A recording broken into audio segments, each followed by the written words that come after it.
हम singer baby Pandey आप सबके बीच में फिर से शिव चर्चा कथा लेके आ रहे हैं। और शिव गुरु के चरणों में प्रणाम, माता पार्वती की चरणों में प्रणाम, सभी देवी देवताओं की चरणों में प्रणाम, हरेंद्र भैया नीलम दीदी की चरणों में प्रणाम, माता पिता की चरणों में प्रणाम, सास ससुर की चरणों में प्रणाम। हमारा प्रणाम का स्वीकार करो, हे देव स्वीकार करो। आपने 3 सूत्र दिया, हमने तीनों को नियम पालन किया। हे देव मेरे प्रणाम का स्वीकार करो, स्वीकार करो। हम आज आप सबके ये कथा बताएंगे कि हमें नियम को क्यों पालन करना है और नियम को पालन करने से क्या लाभ मिलता है। हम बार बार हर कथा में आप सबको यही बताते हैं कि 3 नियमों को पालन करना है। पहले में चर्चा, और दूसरे में दया मांगना, और तीसरे में नमः शिवाय के 108 बार प्रणाम करना। तो चर्चा का मतलब है कि हम सभी गुरु भाई गुरु बहना के जागरूक करेंगे और उनको तक ये कथा ये वीडियो पहुंचाएंगे कि हाँ, आप सभी शिव का गुरु बनाइए और शिव शिष्य बनिए और उनको चरण में आइए। इनसे आपको ये लाभ मिलेगा कि आप 3 नियमों को पालन कर रहे हैं और दूसरे में आप दया मांगते हैं, हाथ जोड़ के गुरु के चरणों में आके कहते हैं कि हे गुरु, हम आपके शिष्य हैं, आप मेरे गुरु हैं, हम शिष्य आप दया करो, हे देव दया करो। और तीसरे में 108 बार का नमः शिवाय का प्रणाम करना है। और एक बार की समय है, देखो नियमों पालन करने से क्या लाभ होता है, इस कथा में हम आप सबको बता रहे हैं कि एक बार की समय था, रावण ने शिव गुरु का बहुत बड़ा भक्त था। रावण भोलेनाथ का ही मानता था और सुबह शाम पूजता था। एक दिन की बात हुआ कि रावण ने तपस्या करने लग गया और सिर काट काट के अपने शिव गुरु पे चढ़ाने लगा कि हे देव, मेरे पे प्रसन्न हो और मैं आपके लिए सिर काट के चढ़ा रहे हैं। जब सिर काट के चढ़ाने लगा, उसने 8 सिर काट के चढ़ा दिया तो आन के भोलेनाथ ने हाथ पकड़ लिया और रावण से कहें कि मांगो, मैं तुम पे खुश हूँ, जो वरदान मांगो वो देंगे। ऐसे कहकर भोलेनाथ वहां सामने प्रकट खड़े हो गए और रावण ने कहा कि हे भोलेनाथ। देख के भोलेनाथ का रावण मुस्कुराते हुए कहा कि हे भोलेनाथ, आप लंका में चलिए, हम आपका सेवा करेंगे। भोलेनाथ कहें कि हमारा ये जो लिंग है 12 लिंगों में से एक लिंग तू उठा ले जाओ, लेकिन इसको नियम को पालन करना है।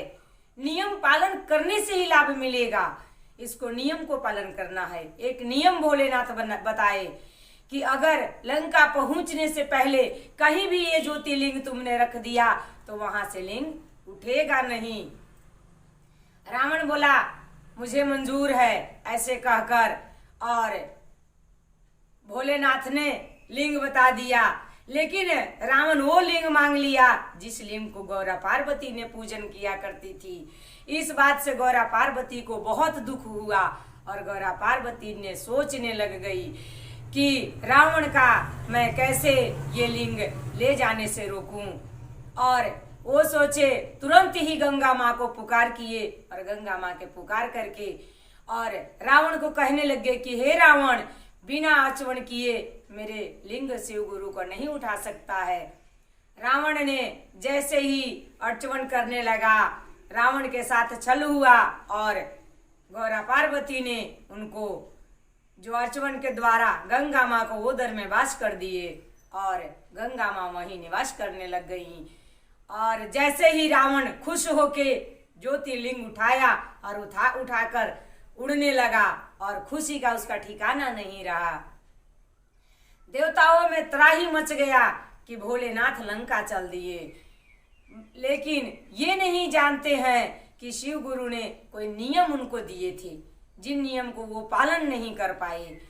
और जैसे ही पहुंचे थोड़ा दूर कि उनको लौशंका का तलब लगी और वो इधर उधर किसी को तलाश करने लग गए कि कोई ऐसा मिल जाए जिसको ये ज्योतिर्लिंग पकड़ा दूं और ज्योतिर्लिंग पकड़ा कर हम लौशंका कर लूं।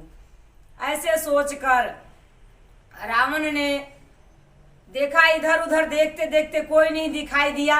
एक ग्वाला गाय चरा रहा था जंगल में, और उस ग्वाले बैजूनाथ को बुलाए और बोले कि ये ज्योतिर्लिंग पकड़ लो, जब तक मैं लवशंका करके ना आ जाऊं, ज्योतिर्लिंग धरती पर ढेकने ना देना। जैसे ही रावण ज्योतिर्लिंग देकर और लवशंका करने लगा, गंगा के धार जैसे जैसे बाहर निकलने लगी, वैसे वैसे ज्योतिर्लिंग भारी होने लगा।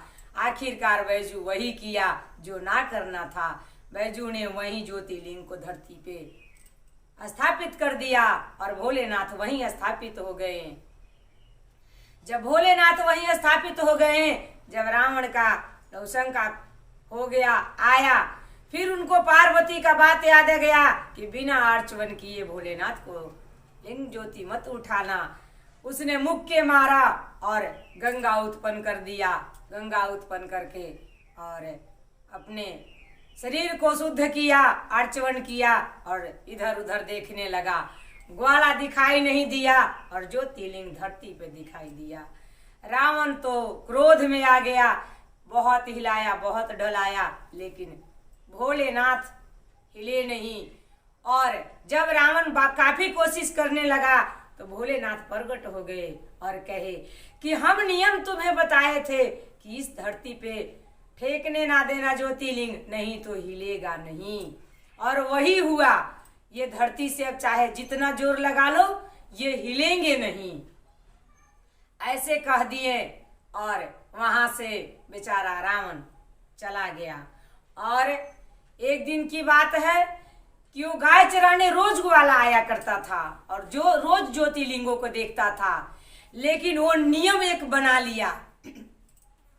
नियम बनाकर और ज्योतिर्लिंग पे रोज रोज दिन का डंटा 4 मारा करता था। और डंटा 4 मारते मारते उसने 4 डंटे का नियम बना लिया। देख लो हमारे भोलेनाथ कितना दयालु है। नियम से चाहे डंडे ही मार लो, पर नियम को पालन करो। नियम पालन करने वाले का ही भोलेनाथ कुछ देते हैं और खुश हो जाते हैं, जो नियम से रहता है। एक दिन की बात हुआ, ग्वाला गाय चराते चराते काफी जोर से भूख लग गया और अपने घर को चला गया। और घर जाके जैसे उसने भोजन आगू में रखा, उसकी पत्नी और उठा के अपने नेवाले मुंह को डालने वाला ही था कि याद आ गया कि आज तो हमने डंडे मारा ही नहीं। ऐसे सोचकर और गया, अपने जेवने वाला थाली को साइड किया और भागते हुए गया और जाके ज्योतिर्लिंग का वहां सामने खड़े होके जोर का डंडे उठाया और जैसे ही दम लगा के भोलेनाथ को मारने को शुरू किया, वैसे ही भोलेनाथ प्रकट हो गए। और प्रकट होके बैजू से कहने लगे कि हे बैजू, आज मैं तुम पे प्रसन्न हूँ, तुम वरदान मांगो, जो मांगेगा वो देंगे। बैजू रोने लग गया कि हम अज्ञानी, हम नादान, हमको माफ कर दो हे भोलेनाथ। मैं तो समझा ही नहीं कि आप भोलेनाथ हैं और हमने 4 डंडे लगाया करते थे। अब आपसे मुंह कैसे दिखाएंगे। हे भोलेनाथ मुझे माफ कर दो, हे भोलेनाथ मुझे माफ कर दो। लेकिन भोलेनाथ बोले कि आज मैं तुम पे प्रसन्न हूँ। तुमने डंडे भी मारा तो नियम से मारा, तुमने नियम को पालन किया, इसलिए तुम पे प्रसन्न हूँ। आज से ये धाम पहले तेरे नाम तब मेरे नाम, उसी टाइम से उस धाम का बैजनाथ धाम हो गया, जो आज भी उनका नाम अमर है। और बैजनाथ धाम से उनको पूजा किया जाता है, लोग जल चढ़ाने जाते हैं। और रावण भी आकर वहीं हर बार जल चढ़ाने लग गया। और बैजनाथ धाम से आज भी जाना जाता है उस धाम को। इसलिए सभी गुरु भाई, सभी गुरु बहना, नियम को पालन करो। नियम के पालन करोगी तभी कुछ मिलेगा। हम कहे शिव चर्चा में हैं और नियम को पालन नहीं कर रहे हैं। 3 सूत्र को पालन करो। 3 सूत्र को पालन करोगे, भोलेनाथ का कृपा जरूर होगा। एक दिन उनके दया जरूर आपके ऊपर होगा।